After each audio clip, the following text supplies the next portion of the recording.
Whether you had already anointed or condemned, Week 2 of the NFL season should have put the brakes on such actions. Exhibit number 1 New England. Exhibit number 2 Dallas. Exhibit number 3 Jacksonville. Exhibit number 4 Tennessee. And don't forget the Redskins and Rams. Or the Bills and Vikings. Okay, well, give Minnesota a break because starting quarterback Sam Bradford's knee was too sore for him to suit up at Pittsburgh. A better judgment of the Vikes can be made when Bradford is behind center rather than Case Keenum. The NFL schedule might be short compared to other pro sports, placing an extra emphasis on each result. But to push the panic button or start planning playoff trips after opening week is foolhardy. This weekend displayed that for many teams. Let's begin with the Patriots and Cowboys, who headed in opposite directions Sunday.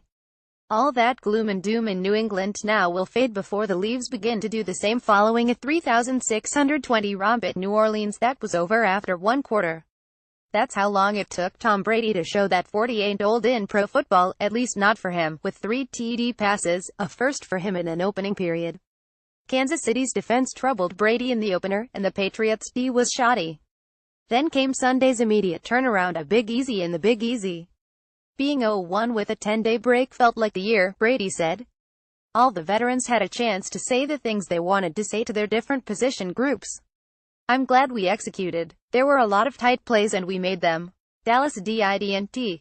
7 days after manhandling the Giants with a bullying defense and an imposing gets-will offense, the Cowboys pretty much were manhandled themselves in Denver.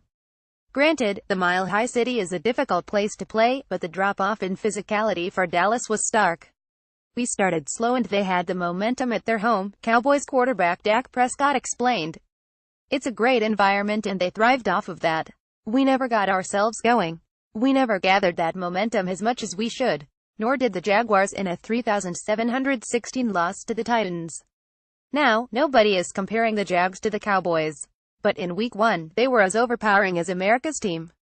This week, much like Dallas, they disappeared. Jacksonville went from 10 sacks at Houston to 1 at home against Tennessee.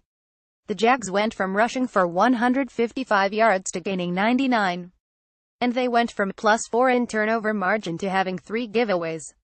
We had a lot of mistakes, wide receiver Marquise Lee said. Even when we found ways to move the ball forward, we still found ways to bring ourselves back. You can't win the game doing things like that. You can win it when you are on the other end, which the Titans were in North Florida.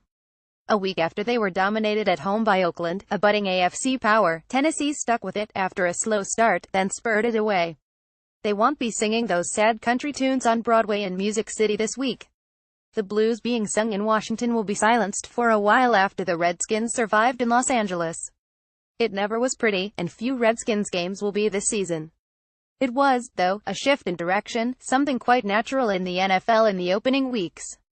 And just as the Rams were being celebrated for their annihilation of Indianapolis a week ago, there now will be plenty of "when do the Dodgers play next" comments in Southern California.